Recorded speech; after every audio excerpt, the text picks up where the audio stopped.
guys! So today's video is going to be a little bit different from the videos I've done on this channel previously, and that is because it is actually a tutorial. I had been kind of messing around with a few little things in my art journals, and I had ended up getting very fixated on the idea of image transfers. Specifically image transfers using Mod Podge. It took me quite a bit of trial and error to ultimately figure out the best method to use to approach these image transfers, and I thought I would share the wisdom and kind of give all of you guys a step-by-step through it. So without further ado, let's get into it. Before we jump into the tutorial part of this video, I thought I would give you a couple examples of what exactly it is we're going to be doing. This is going to be an image transfer.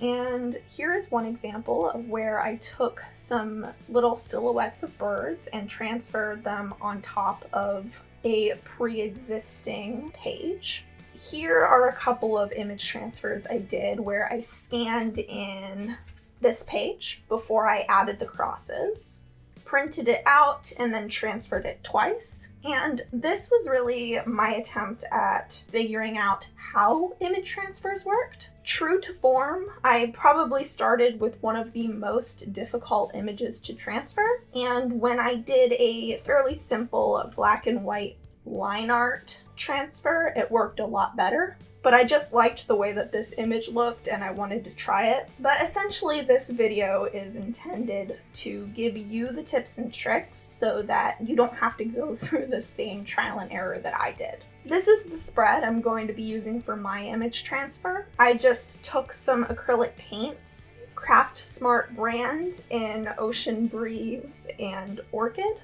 kind of smeared it around with a brush, and I actually closed the pages just to give myself something to work on top of. And the image I'm actually going to transfer is this rose. I created this by taking one of my Inktober pieces from last year, scanning it, and then going over the line work to really redefine it. And my real reason for doing this was to work on temporary tattoos, which you can see I was trying out. This one is really starting to fade. It's been on there since yesterday afternoon-ish, and it's evening now. But here's a little picture of what it looked like when it was nice and crisp. And eventually I think I would like to get this permanently tattooed, and so this was a little bit of a trial. But I have been thinking about introducing temporary tattoos into my Etsy shop, so I kind of killed two birds with one stone. So this was actually a test print where I was making sure the sizes for my little sheet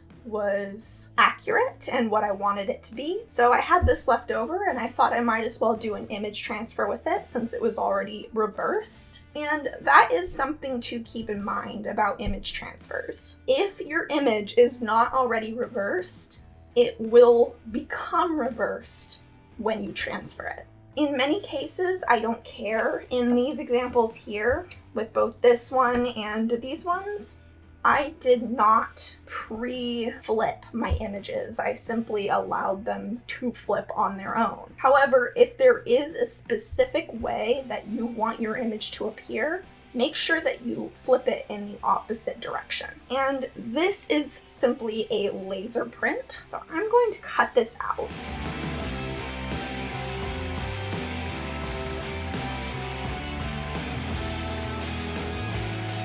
You don't have to be perfect about your cut. And I'm going to transfer it right here. The medium I'm going to be using to do my image transfer is Mod Podge Matte, but I know that people do this with gel medium as well. So what I'm going to do is I'm going to open this. And I have recently been using palette knives to apply my adhesive and gesso because you don't have to worry about trying to get it out of a brush, which is very convenient. I'm also going to prep this gift card that I use for kind of getting rid of air bubbles, so I have that available. And the first thing I'm going to do is lay down a layer of adhesive where I'm going to transfer this image. I like to put it on there pretty heavy. But I will be kind of squeegeeing it out a little bit. So make sure you can completely cover your image. And then I'm actually going to apply the Mod Podge to the image as well.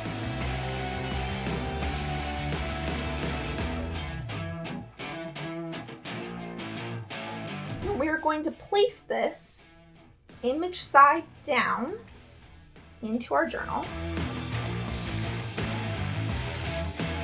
Grab our gift card and burnish it out. Kind of cleaning some of that glue off. It'll make an interesting resist later.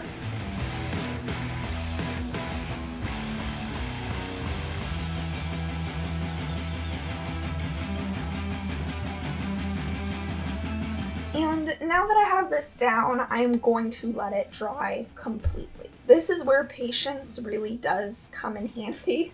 If it's not completely dry, the image transfer will not work the way that you want it to, so try your best to let it dry. So I'm going to set this aside and I will be back when that is finished. So I am back and I've given this a solid 45 minutes to dry, and it could probably dry longer. As I mentioned before, this is where patience comes in handy. I have limited patience with my mixed media, so this either will work or won't work, but I'm basically going to try to give you a few little tips that I've found make removing this backing easier, and this is through trying multiple different things. So the first thing I'm going to say is a spray bottle is one of the best ways to wet your paper thoroughly and really saturate it. But off to the side, I also have a mug of water that I will eventually be dipping my finger into to kind of do some finer details. So here we go into removing this backing. And again, this is just a laser print on copy paper. There's nothing special about this paper or this print, but the first thing I'm going to do is saturate it completely with water. Now I'm going to let that soak in. I have sprayed a lot, and as you can see, it's starting to pick up on it. Oh, I moved and my water dripped down my journal. I'm going to zoom in here so you can see a bit better. It's really starting to saturate the paper, and that's what I want. But what I want is for it to be completely saturated. So I'm actually going to put even more on.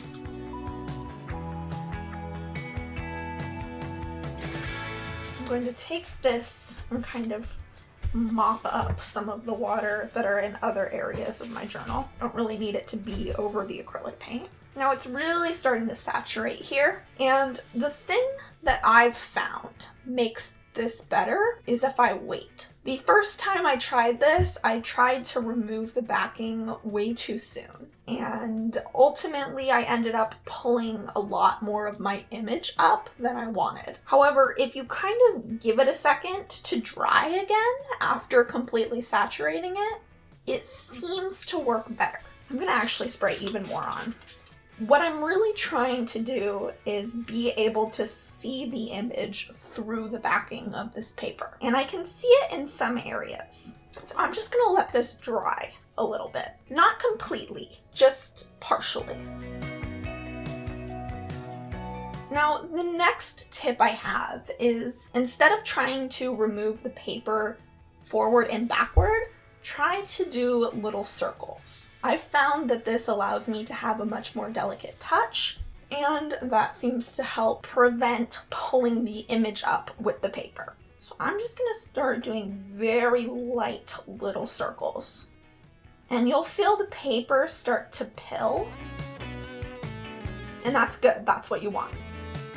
I'm going to spray a little bit more water on, make it a little easier to work with. And again, very light touch, little circles. Try to avoid getting too impatient. As I mentioned, I can be very impatient with my mixed media, but When it comes to image transfers, you really do need to have a light touch and be patient with it, because it's very easy to pull that image up along with this paper that you're pilling. And as you can see, it's kind of starting to emerge behind the paper here. And that's what we're looking for. When we start to see that clear image, kind of move away from that area and try somewhere else.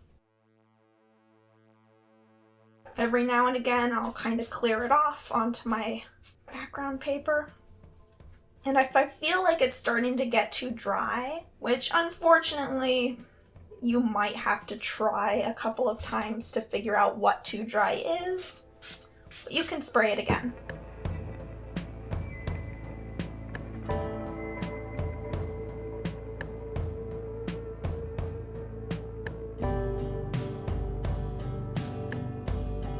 When we can see that a lot of the backing of this paper has started to come up, this is where I will start to dip my finger directly into water instead of respraying the surface.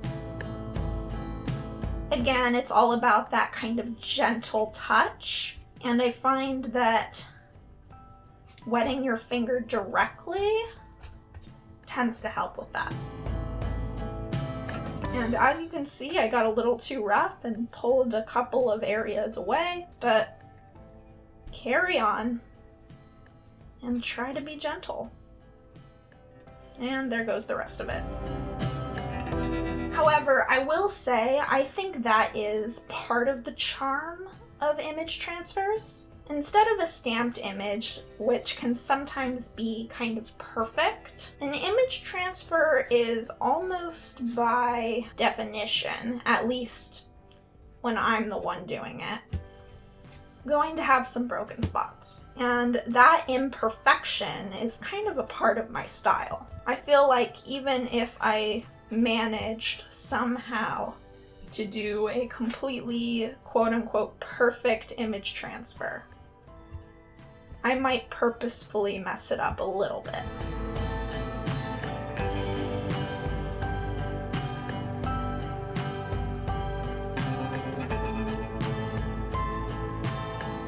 Also, the cool thing about image transfers, as opposed to a stamp, is that they're much more customizable. I can't put my artwork onto a stamp without a lot of work, but I can print it out on my printer and do an image transfer. And then, of course, as with those other examples, you can get a lot more color variation as well. And it will look like it was printed directly onto whatever you're working on. The thing about image transfers is it does normally create quite a bit of mess. Now, for the purposes of this video, I'm going to call this done. However, as it dries, it will probably start to cloud over a bit. And that's just where you would go in and wet your finger again and continue to pull up some of that paper that's still on the background. But now, as you can see, I have this nice little element to start building my page around, and it was a little bit of work, but personally I find that the effects and the overall results make it worth the time that it takes to do it. So I hope you guys enjoyed this little tutorial. This is one of my new personal favorite techniques to incorporate into my art journals, so I felt inclined to share it. If you do any image transfers of your own, whether they work out or not, and you're on Instagram, I would love if you would tag me in it at World of Immensum so that I can see what you came up with. So thank you all so much for watching. You can subscribe if you want to see more videos like this or very different from this in the future, and I will see you guys next time. Bye.